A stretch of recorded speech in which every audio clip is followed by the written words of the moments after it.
were innocent. We had no idea about the violence of war. Um, that day, my very first day, you have to take a check ride when you go into a unit. And an old experienced gun pilot, Mr. Williams, gave me my check ride. He didn't say anything. He just got out. We went out and shot auto rotations, did stuff like that in the town of Khartoum. And I said, well, did I pass or didn't I? And the old guy, because I went and met with him here about 2.5 years ago, he said, oh, I remember what I said. I looked at you and I said, oh, you did good enough to die today. And he turned and walked away. And all be darned, a helicopter gunship came in, and it was my platoon leader, Captain Gary Knight, and off we took off, and within 25 minutes, there were bullets ripping through that helicopter. Plexiglass going, metal. And so that's when I lost my innocence, was the same day that I was really feeling vibrant and in charge of my life. I realized that war was going to be very violent. Very violent. And it was. About 30 minutes after taking that check ride, I was in combat in a battle called the Battle of Dak Sieng. It was a major battle in the Ia Drang Valley. That was actually inside South Vietnam. It was a special forces camp. Maybe there were say 6 or 7 Americans and maybe about 40 Montagnard soldiers. We lost helicopters. People were killed. We had aircrew members taken as POWs that weren't released until March of '73. That was my friend Roger Miller.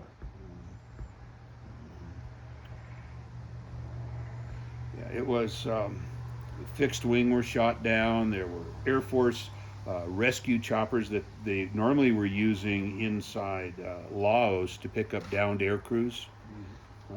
They got shot down. I mean, we lost a lot of good people that day. A couple of us got shrapnel. That's when I first got it in my hands, and it would be the magnesium alloy of the skin or the plexiglass itself, would tear into you, or they were radio components or instrument components. Where we sat, it was, you were more likely to get chewed up by shrapnel than you were to get hit by a bullet, but it still could happen. They were called Chi-Com 12.7s, and they're the equivalent of the American 50 calibers, but they were what they call quad 4s, a fixed base with one guy operating 4 of them. And there was small arms fire too, heavy small arms, because there were several thousand of them down there shooting at one helicopter, because that helicopter's trying to get in to try to get another air crew out. Our motto was, we put you in, we're going to get you out. We don't care how many of us go down, but if any of us go down, we're going to try to pick us up first, and we'll go right back to getting you out again. And that's what happened. We had helicopter after helicopter. If the first one got shot down in the LZ, and it was on a hillside, their normal tactic was you let the first helicopter land and offload, and then as it's lifting up, you blow it out of the air. Then you have stranded Americans on the ground. They have to send in another one and another one.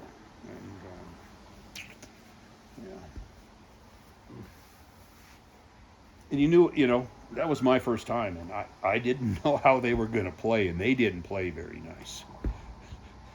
And so you had to learn to shoot first and ask questions later as a gun pilot. Because, all that crap about being there for democracy and that, it wasn't that. We were there for each other, and we had your 6.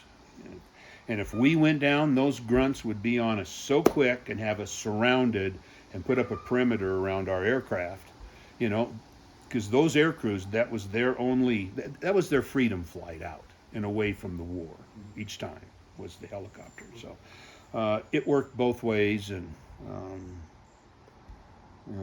to this day, I absolutely just respect the bikini slicks, and that was the call sign of our slicks, because they would have to come to a hover and go down in these keyholes and just slide on over, and the crew would be talking to him, say, turn your tail, 10 degrees to the right or 10 degrees to the left, or just hold what you now have. I want you to move forward. You're going to hit this tree if you don't, and they would hover through.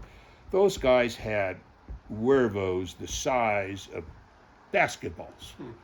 Because I'll tell you what, I was more scared being a co-pilot on one of those slicks inserting or extracting troops than as a gun pilot.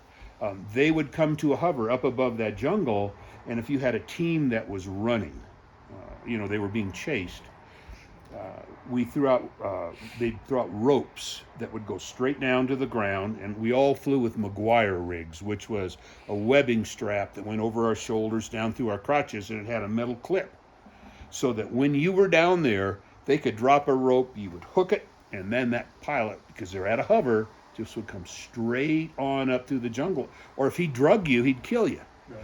And so they would just sit there at that hover and just come up. And so to this day, I think anybody that ever had a call sign of a bikini, I truly respect. Yeah.